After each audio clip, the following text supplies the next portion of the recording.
Yang pertama, saya mulai dari pertanyaan dari Reza. Kan pertanyaan itu gini, kalau orang melakukan ibadah, dia niat ibadah, lalu hanya menunaikan kewajibannya saja, itu maksudnya. Ya Reza ya, kayak Reza ini sholat, udah yang penting melaksanakan lah. Nah sholatnya ini belum ada ruhnya, yang penting mengerjakan. Kamu datang ke Jumatan, yang penting mengerjakan. Kamu puasa Ramadan, yang penting mengerjakan. Yang penting sudah lepas kewajiban. Boleh nggak? Boleh. Dapat pahala nggak? Insya Allah dapat. Tapi derajat orang ibadah seperti ini, ya, derajat seperti ini dia masih di bawah. Tapi masih mending. Masih mending. Tapi derajatnya masih di bawah. Kenapa? Karena derajat dia baru melaksanakan kewajiban itu karena perintah.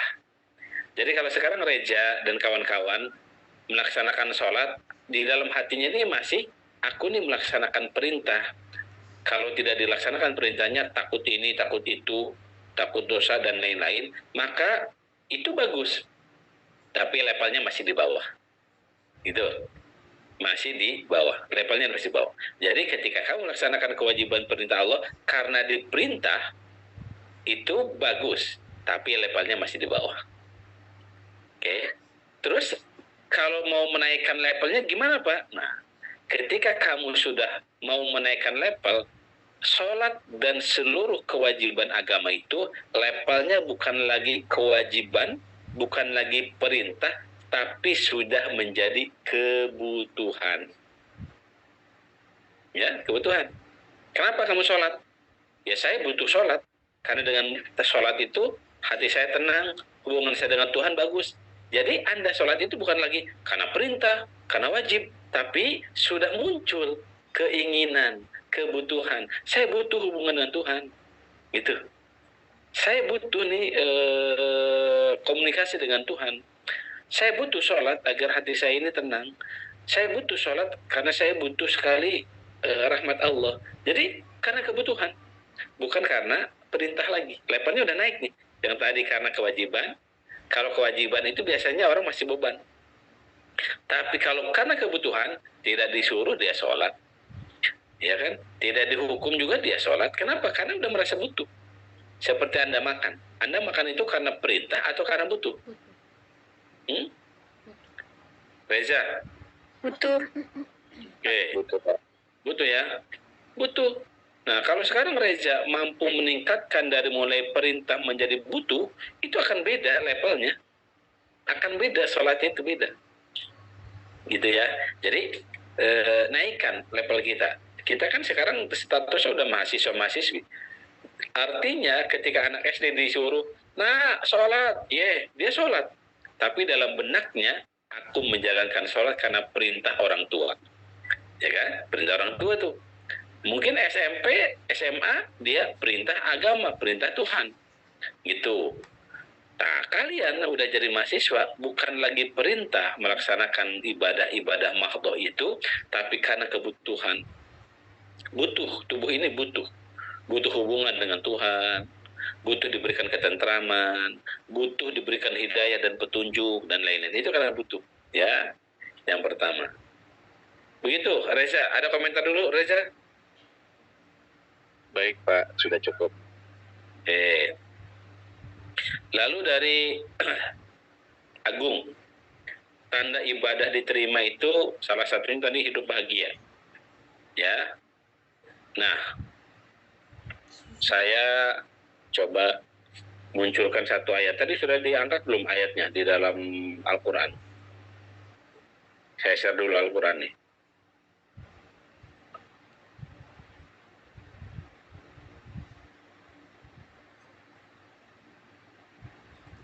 Bentar.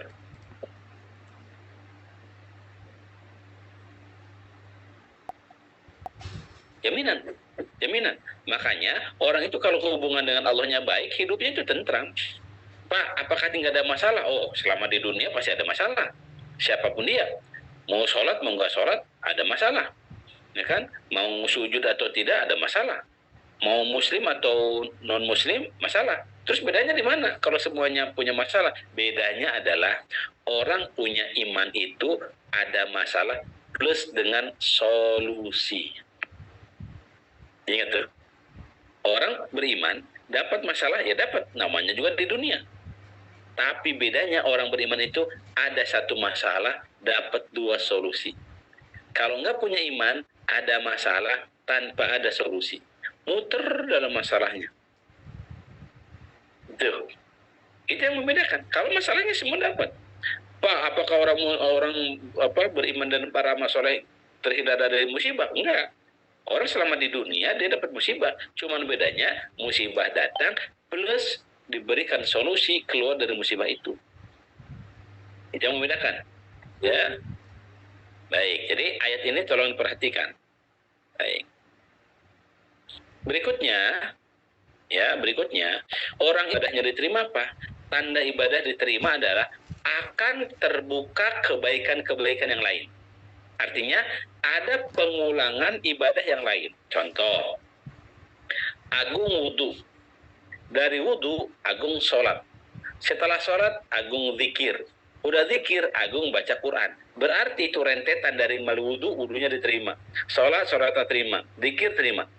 Sholat baca Quran terima. Itu rentetannya. Kenapa? Karena satu kebaikan yang diterima akan melahirkan kebaikan-kebaikan yang lain. Tapi keburukan pun demikian. Ketika satu pintu keburukan terbuka, akan terbuka keburukan yang lain. Contoh, ada orang minum. Ini kan keburukan nih. Setelah minum keburukan. Apa yang terjadi? Kelahi. Kedua tuh. Udah kelahi apa? Bisa jadi bunuh orang, melukai orang, ya kan? Dan lain-lain. Dari satu keburukan, lahir keburukan-keburukan yang lain. Dari satu kebaikan, lahir kebaikan-kebaikan lain. Dan ketika orang membuka satu pintu kebaikan, tertutup satu pintu keburukan. Ketika orang membuka satu pintu keburukan, tertutup satu kebaikan. Maka kalau kalian mau melakukan keburukan, berpikir karena dengan satu keburukan akan tertutup pintu kebaikan. Sebaliknya ketika melakukan satu kebaikan akan tertutup satu pintu keburukan. Gitu loh. Ya. Maka penting di sana. Jadi kalau sekarang, Pak saya ini sholat, kira-kira sholat saya diterima nggak? Terima. Apa buktinya? Anda sholat lagi. Anda sholat subuh. Dari subuh Anda duha. Dari duha Anda zuhur. Dari zuhur Anda asar. Itu artinya sholat-sholat itu insya Allah diterima. Karena kalau orang sholatnya itu karena orang lain, karena dilihat ada camar calon mertua, ada ada calon dan lain-lain, maka Anda itu akan melakukan kebaikan itu di hadapan orang itu. Ketika orangnya tidak ada, tidak akan melakukan, ya, tidak akan melaksanakan. Itu. Jadi itu tandanya. Tanda ibadah itu satu melahirkan ketenangan, melahirkan kebahagiaan, dan akan terbuka ibadah-ibadah yang lain. Ya, baik. Kemudian yang berikutnya tentang Maulid. Ya, saya tanya Jihan. Iya Pak. Kamu dan keluarga itu ngambil yang pendapat mana? Pendapat Maulid itu jihad apa? Ibadah atau perbuatan yang terlarang? Sebenarnya saya nggak pernah maulidan sama keluarga saya. Cuma kayak kita nggak mengharamkan maulid sih Pak. Baik, berarti yang tidak mengharamkan dan nggak pernah juga ikut atau nyemburu gitu ya? Iya ya. Oke, begini. Ini kaidahnya begini. Tidak semua yang tidak ada zaman Nabi itu haram. Tidak semua yang tidak ada zaman Nabi sekarang ada menjadi bid'ah dolalah, bid'ah yang sesat. Enggak. Apa buktinya?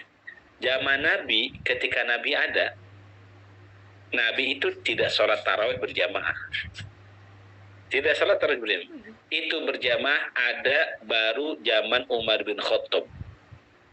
Sampai sekarang kita tahu kalau sholat tarawih berjamaah itu baru.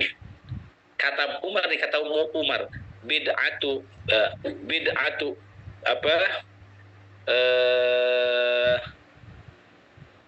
bid'ah bid'atu hadhihi, aku senang bid'ah ini. Apa itu? Sholat tarawih berjamaah.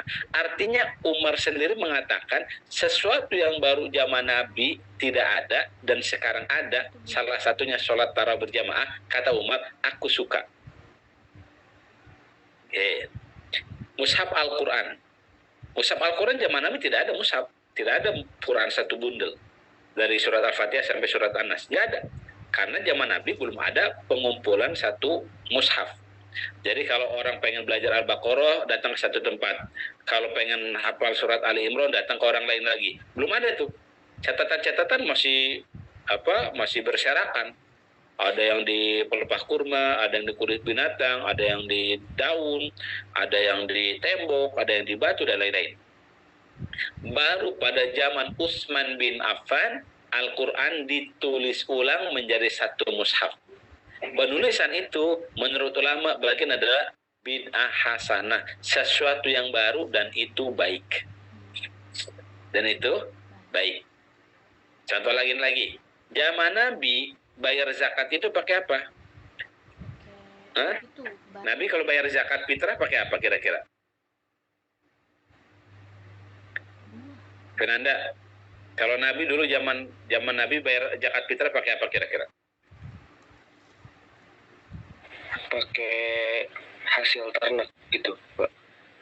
Zakat fitrah. Oh, zakat fitrah. Pakai apa ya, Pak? Makanan pokok di sana apa?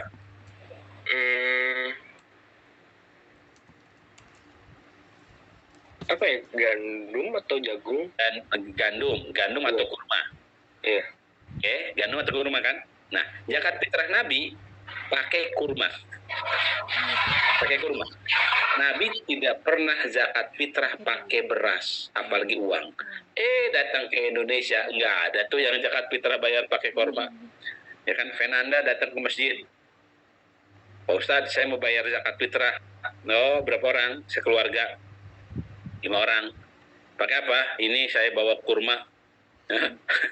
Bawa kurma, ada zakat fitrah pakai kurma di Indonesia? Nggak ada. Di Indonesia zakat fitrah pakai beras. Kan? Berarti kan zaman Nabi nggak ada. Gitu loh. Di kita pakai beras, zaman Nabi pakai kurma. Nah, akhirnya kaidah itu kita pegang. Tidak semua yang tidak ada zaman Nabi itu terlarang. Banyak zaman Nabi tidak ada, sekarang ada masih boleh. Selama tidak bertentangan dengan aturan yang ada. Oke, sekarang maulid. Maulid itu isinya apa? Memperingati kelahiran Nabi. Jadi, kita mengingat lahir Nabi, perjuangan Nabi, ya kan? Usaha Nabi, hidup Nabi, sunnah Nabi, itu. Sehingga kita setiap tahun diingatkan saja sok sering lupa, apalagi tidak diingatkan. Nah, isinya apa peringatan itu? Biasanya baca sholawat, silaturahmi satu tempat, ya kan?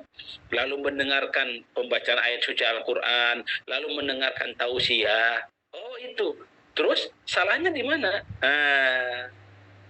Salahnya karena zaman Nabi nggak mungkin juga Nabi tiba-tiba memperingati, ayo sahabat kumpul peringati hari lahirku, seperti Jihan lahir bulan apa, tahun berapa, yuk kumpul, aku ulang tahun nih ke 17, ke 18 gitu kan nggak, Nabi nggak melakukan itu. Betul, Nabi tidak melakukan itu, sahabat juga tidak melakukan itu. Kenapa? Karena sahabat hidup pada zaman Nabi, dekat dengan Nabi, sudah ada dengan Nabi, ya tidak usah diingatin lagi, udah ada nabinya. Kita jarak dengan Nabi 1.500 tahun. Kita kan kalau tidak diingatkan suka lupa siapa Nabi, bagaimana perjuangannya, bagaimana cara kita cinta kepada Nabi, apa sunnah Nabi, apa yang kita lakukan. Maka kita harus punya acaranya itu minimal 1 kali. Bukan berarti kita mengikuti Nabi 1 kali, tapi itu bagian mengingatkan saja.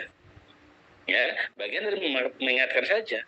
Nah, bila di antara kalian dan keluarga ada yang anti, ya nggak apa-apa. Yang tidak boleh adalah menyalahkan orang lain yang beda dengan kita. Contoh nih, Zafira. Ya, Pak. Ya, Zafira jahit, ya kan? Akhirnya berantem nih. Kata Hilda, yang memperingati Maulid dosa besar. Kata Safira, enggak, dapat pahala. Oh, ribut di medsos, ribut di kopi darat dan lain-lain. Nah, itu masalah.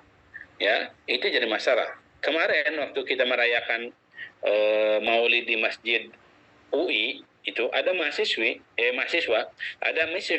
yang protes ke ustadznya.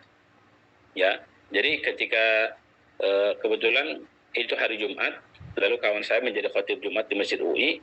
Setelah selesai turun dari mimbar, sholat Jumat, sholat sunnah ba'diyah, lalu didatangi mahasiswa semester 3.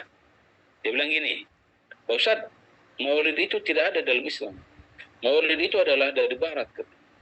Memperingati hari kelahiran Nabi itu adanya dari Barat. Ya. Nggak ada dalam Islam. Dikira mau debat gitu, udah menyampaikan itu dia malah lari. Ya, malah lari. Nah, kawan-kawan, yang dibutuhkan hari ini adalah toleransi. Kita tidak memaksakan, Anda harus Maulid. Enggak. Kalau Anda beda, ya nggak apa-apa. Yang tidak boleh adalah menganggap dirinya paling benar dan orang lain paling salah. Itu yang salah. Ya, paham ya? Jadi kalau sekarang contoh, Anda tidak Maulid buat saya, Pak, Maulid itu tidak perlu, tidak penting. Oke.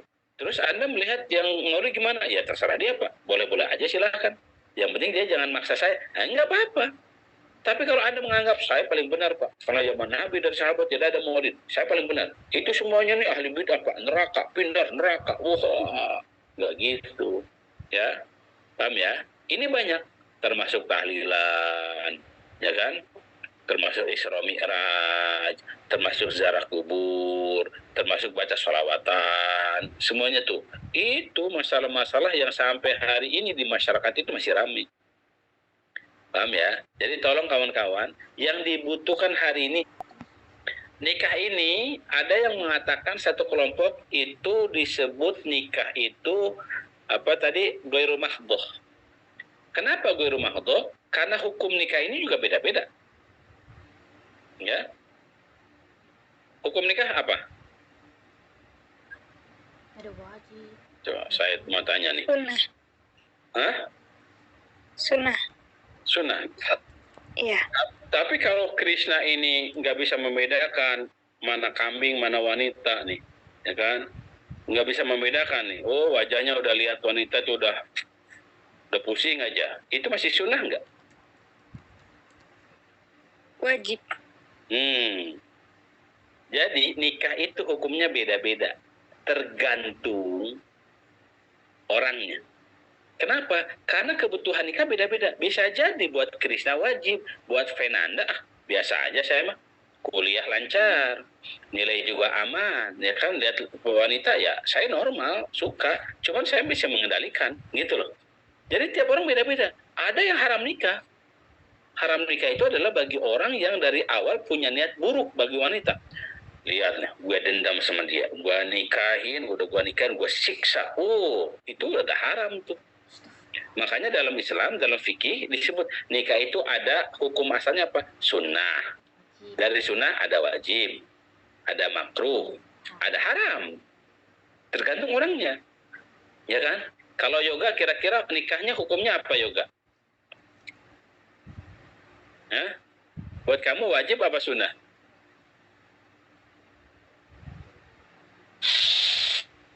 Kalau menurut saya sih diwajibkan sih untuk Kamu pribadi kira-kira nikah itu buat kamu hukumnya sunnah apa wajib?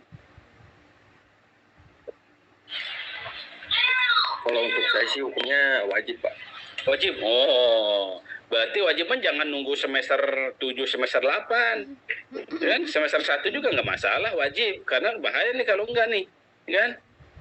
Gitu ya, Ga? Ya. Bagus. Coba kalau Hilda, Iya Pak, wajib apa sunnah buat kamu? sunnah. Sunnah. Oke. Zafira? Kalau saya tergantung Pak. Tergantung. Ya jawab. Kalau saya sekarang sunnah, tapi nggak tahu deh ke depannya wajib apa enggak. Pas Tuti? Sunnah. Sunnah. Oke. Kalau Anindita, Sunnah, Pak. Saya nggak kepikiran soalnya. wah, nggak Bohong, kepikiran. Pak, bohong, Pak. Tapi normal Anin kan? wajib. Anin wajib. Normal kok, Pak. Oke, baik. Jadi sekali lagi kawan-kawan, jadi nikah itu beda hukumnya. Kenapa tiap orang beda-beda? Yang nggak boleh gini nih, ini sering kejadian nih. Mohon maaf nih, mudah-mudahan ini bukan yoga. Jadi dia, mohon maaf nih, tiap hari ketemu, tiap hari pacaran, bonceng kanan, bonceng kiri, ya kan? Tahu-tahu masuk angin. Nah, ini bahaya nih.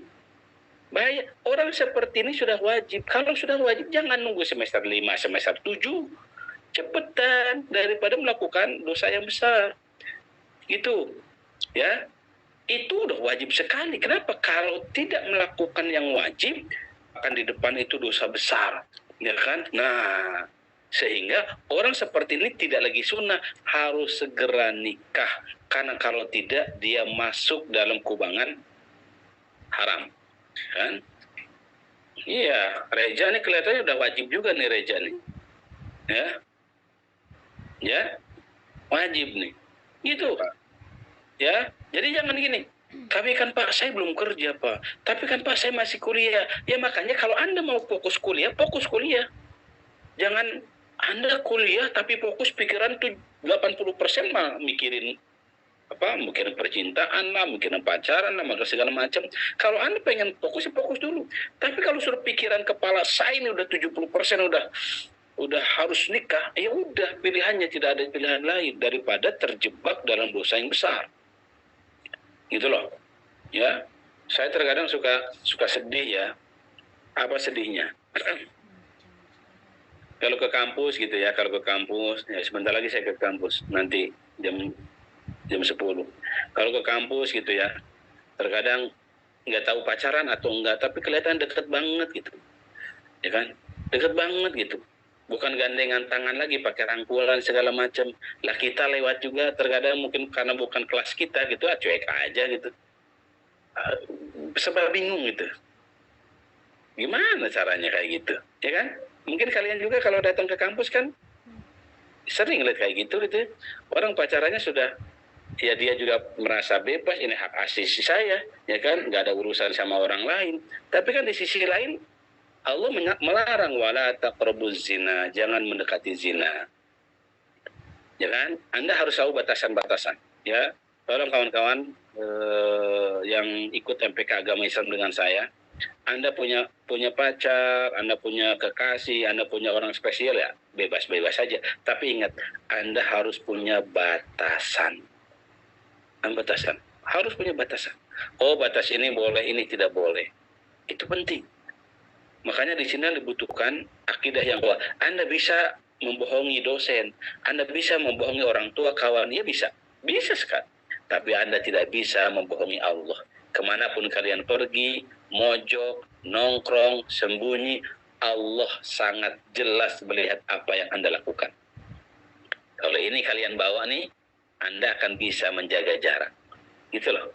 Ya, harus tahu rambu-rambu. Ini boleh, ini tidak boleh. Gitu. Kalau Anda punya laki-laki, lalu dia memaksa untuk melakukan sesuatu yang tercela, maka yakinlah dia bukan laki-laki yang baik, tinggalkan dia. Begitupun sebaliknya. Karena laki-laki yang baik akan menjaga Anda, menjaga kehormatan dan kemuliaan Anda, sampai dihalalkan di hadapan Allah Subhanahu wa Ta'ala. Gitu Yoga. Ya, Reza. Begitupun wanita. Ya kan, laki-laki ketika melihat wanita yang mana? Ini nyosor terus nih Pak. Kalau nyosor terus hati-hati nih. Anda pertahanannya kuat nggak? Kalau nggak kuat berarti bahaya. Lebih baik Anda punya jarak. Kenapa? Karena kita mikir ke depan. Masa depan kalian masih panjang, yang akan dilalui.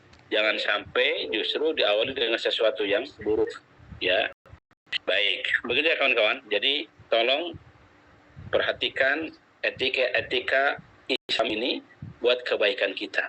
Laki-laki melakukan itu mungkin tidak ada beban, tapi buat perempuan itu beban, ya kan?